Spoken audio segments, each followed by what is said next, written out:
Right now, how Donald Trump's picks to run two major health agencies could affect your health. Also on Sunday Square Off, after a red wave sweeps Arizona, are Republicans done with election denial? Governor Katie Hobbs says she'll work with Donald Trump on immigration reform. How long will that last? And Arizona candidates are already lining up for top statewide races in 2026. Who's for real and who's not?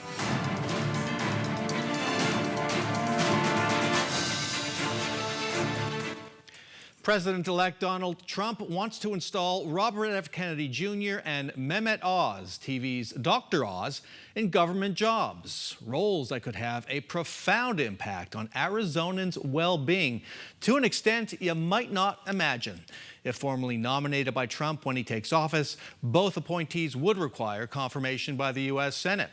Will Humble, Arizona's former public health director, now executive director of the Arizona Public Health Association, joins us to discuss his concerns with the two nominees with the focus on Arizona. Welcome back to Square Off. Morning, Brahm.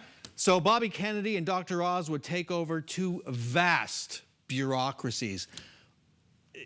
As simply as you can, what kind of impact can two individuals have on these organizations? An enormous impact.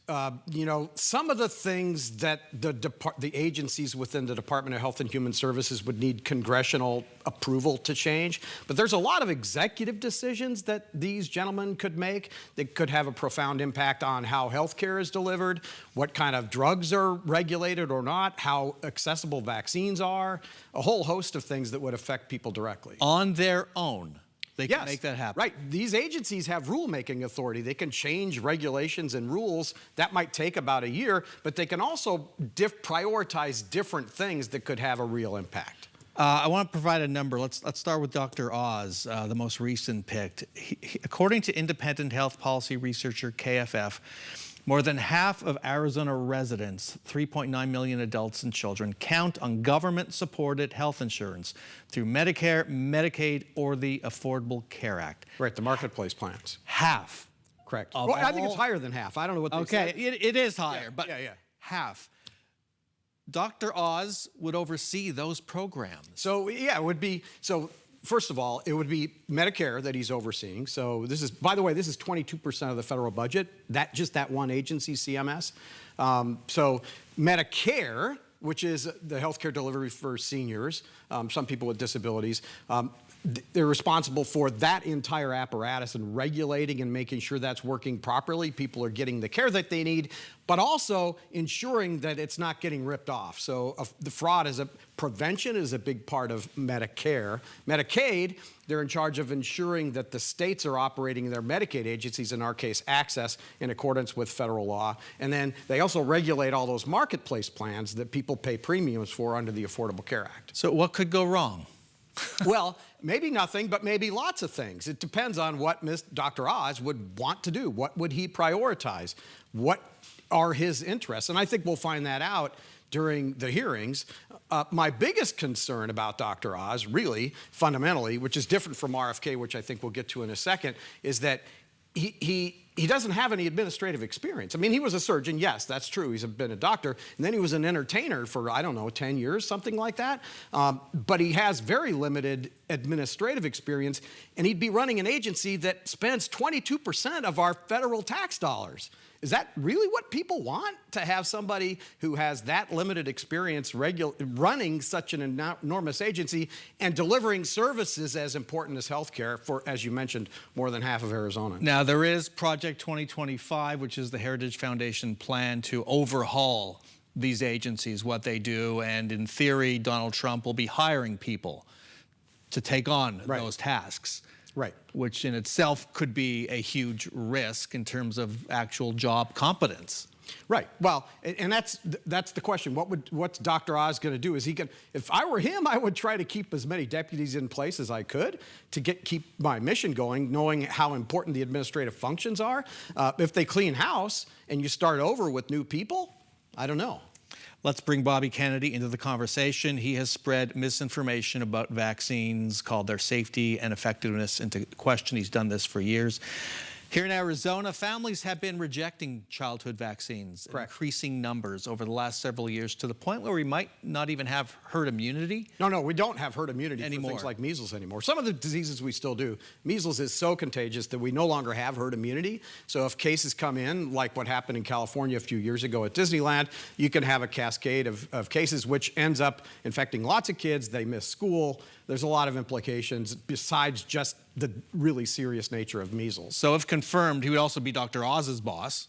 That's correct. So he would be the boss of FDA, Center for Medicare and Medicaid Services, CDC, National Institute of Health. There's a whole host of things Mr. Kennedy would be in charge of. My primary concern with him is different from Dr. Oz, which is that there's a long track record of Mr. Kennedy not using evidence to form his opinions, which that's one thing when you're a gadfly lawyer who has opinions about one thing or another, but when you're running an agency that is in charge of regulating vaccines and delivering health care, that's an entirely different matter. You don't need to be a doctor or a public health scientist or to be a good HHS secretary, but you do need to believe in evidence for driving your decisions, in my opinion. And we've seen this with just about all of Donald Trump's picks so far, that evidence, experience, that kind of thing really isn't a prerequisite for the job. Depends on, I mean, I've seen some of the nominees that I think are okay. In this case, I think he's grossly unqualified because of the way he makes decisions. Mr. Kennedy, I'm talking about. And again, he could make a lot of decisions on his own. Yeah. And also use just the megaphone of that job. And, right, so let's take, if we have time, talk about vaccines for a second. Most kids get their vaccines through something called the Vaccines for Children program in the U.S. There are many things that he could do. For example, changing the reimbursement rate for administering those vaccines that would make it so doctors just say, I'm not going to deliver vaccines anymore. So he doesn't have to remove vaccines from the FDA list. He could just make it so that it's more and more difficult for people to actually vaccinate their kids. And he has stated over and over, he doesn't believe parents should vaccinate their kids. I mean, this is totally contrary to everything we believe in public health and in health care. Gonna have to end it there. That was 8 minutes. You want more time? We gotta end it there. Will Humble, thank you so much for joining us. All right, take care. When we come back, Katie Hobbs says she'll work with Donald Trump where possible and work against him when needed. Will that work? But first, election deniers were a no-show when Maricopa County certified its vote. Is election denial dead? You can see all of our Sunday Square Off coverage on our YouTube channel. Go to 12news.com/YouTube and stay with us.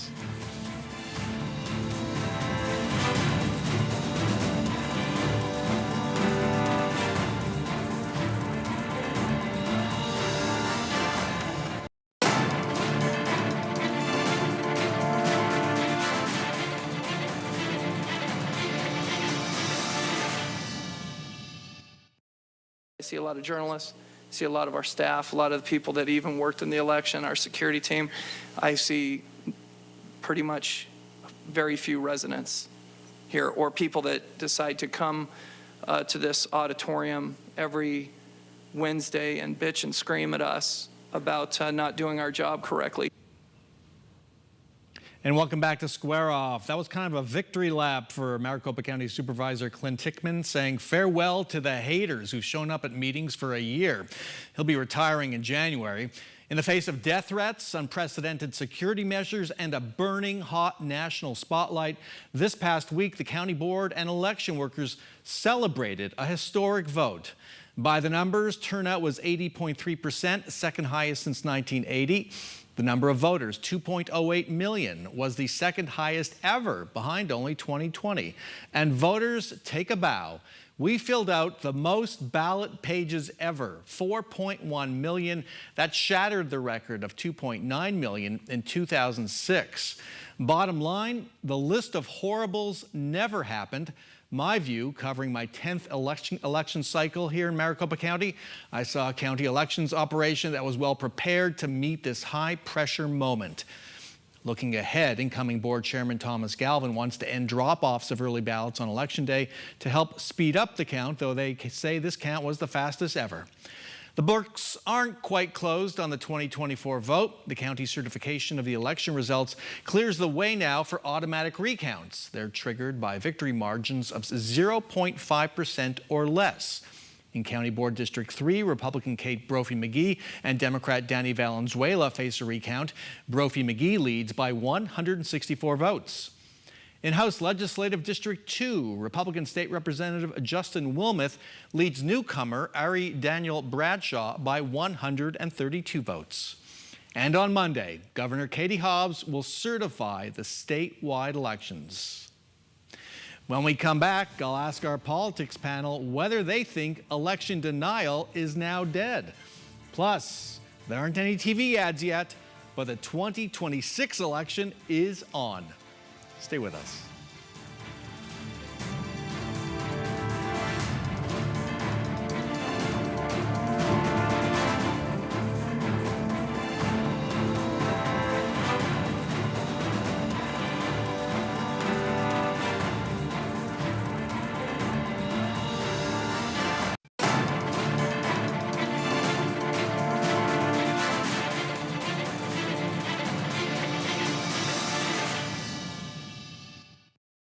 I will work with the administration when it benefits Arizonans, and if I need to stand up to them because their actions will harm Arizonans, I will do that.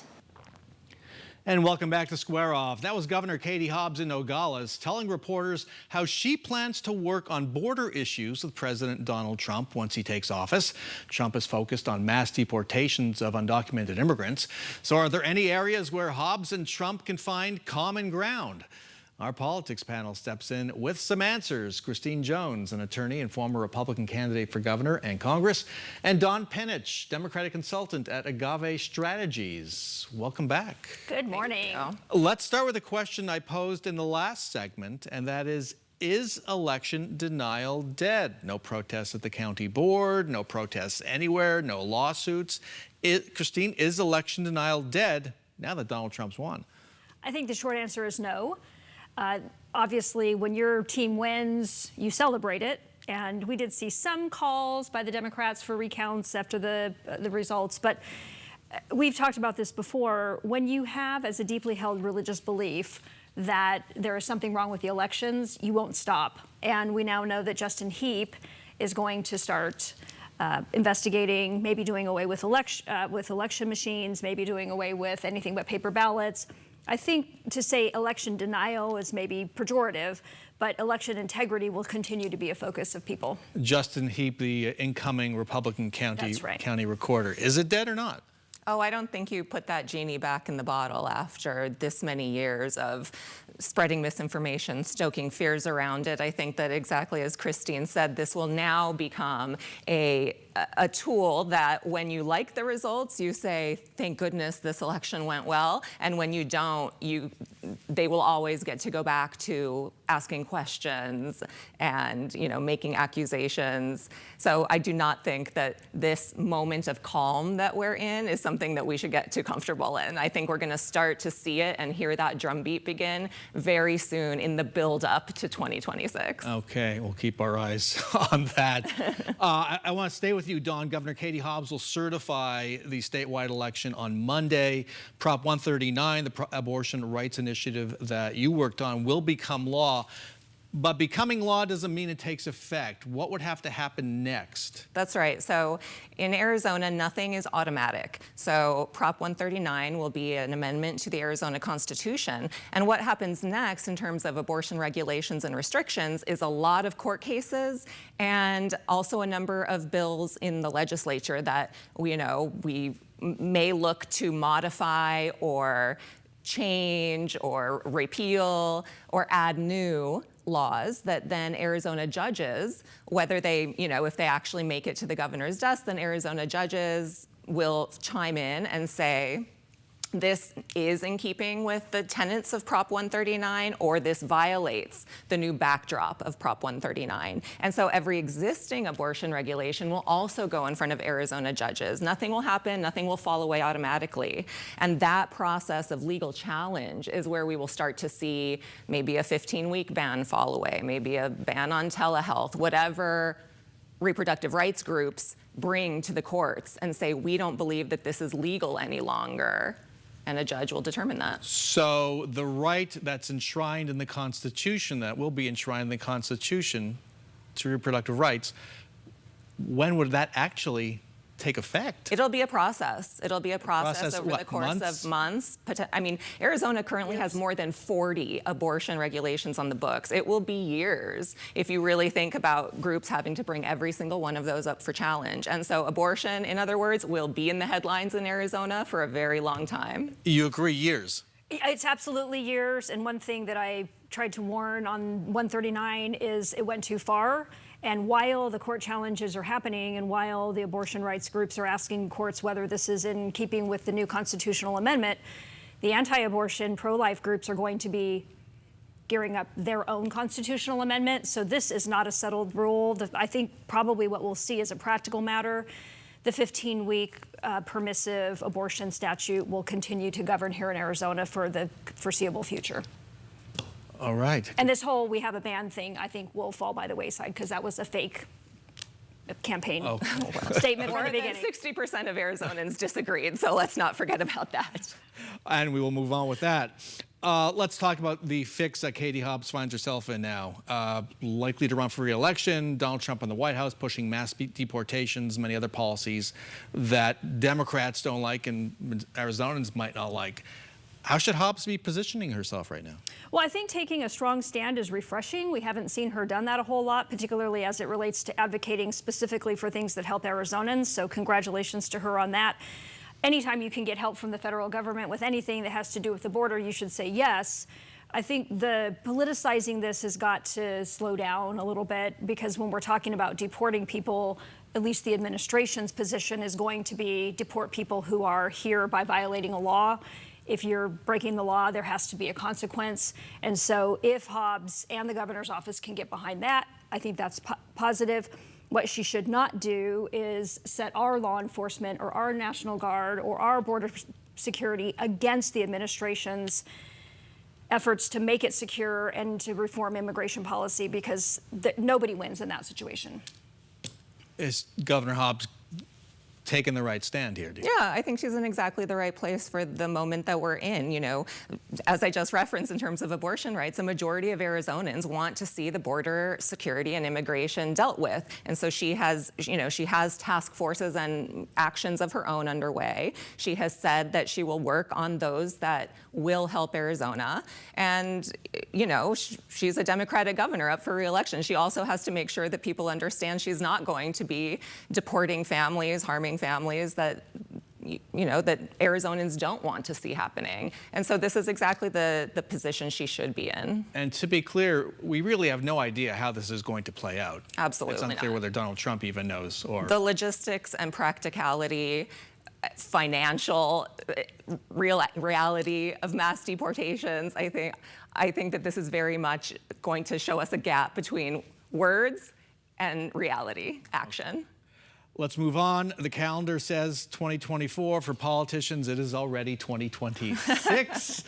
Several tri-balloons are going up. Warren Peterson, Senate President, already says he's running for Attorney General and might try to impeach the current Attorney General, Chris Mays. I want to start, though, with Charlie Kirk and Turning Point USA. They played a big role in Republican victories this year. Charlie Kirk has emerged as a significant player in power politics, in Republican politics. There are rumors he wants to run for governor. Is that a possibility? Is that a real thing? I think it's a very real possibility. There is no doubt that Turning Point has showed an ability to both raise money and exert influence. The appetite for somebody with his politics is a different story, right? Would Arizona prefer to have sort of the tried and true proven businesswoman, Karen Taylor Robeson, the very well-liked and multiple times elected Kimberly Yee, who's the state treasurer? So I don't think it's a foregone conclusion for him, but there cannot be an underestimating the power of his potential as a candidate because he can raise money and a lot of people know who he is and he's on TV and he's having massive rallies around the state and around the country. So I would definitely keep an eye on him. Would Democrats welcome Charlie Kirk to the governor's race? I think that when you look at the names that are being floated right now, that would be the best setup for another Democratic win in a general election. So, try it out. Let's go for it, Charlie. Let's go to Adrian Fontes. Some trial balloons this past week about him maybe primarying Governor Katie Hobbs. He seemed to burst that bubble. I don't think. Is there any chance Adrian Fontes takes on Katie Hobbs in a primary? No, I don't think that that's happening. Democrats have secured statewide wins in these three key seats for the first time in 50 years. The Democratic structure is not about to let infighting and, primary challenges mess that up. So, newsflash, politicians like to see their name in print. They like it when people are talking about them, and I think that's the extent of it. But I do love that you acknowledge that the Democratic structure pushes people out of primaries. So thank you for that admission. Oh, I don't think I said that. Okay, well, we're going to end it there, and I'm going to wish you both, Christine Jones and Don Penich, a happy Thanksgiving. Likewise, happy My Thanksgiving. favorite holiday. Thank you so much for joining us. You can watch all of our Square Off coverage on our YouTube channel. That's 12news.com/YouTube. And that's our show for this week. Thanks very much to all of our guests. Thank you so much for joining us. Wish you all a very happy Thanksgiving. We'll see you back here next weekend for another round of Sunday Square Off.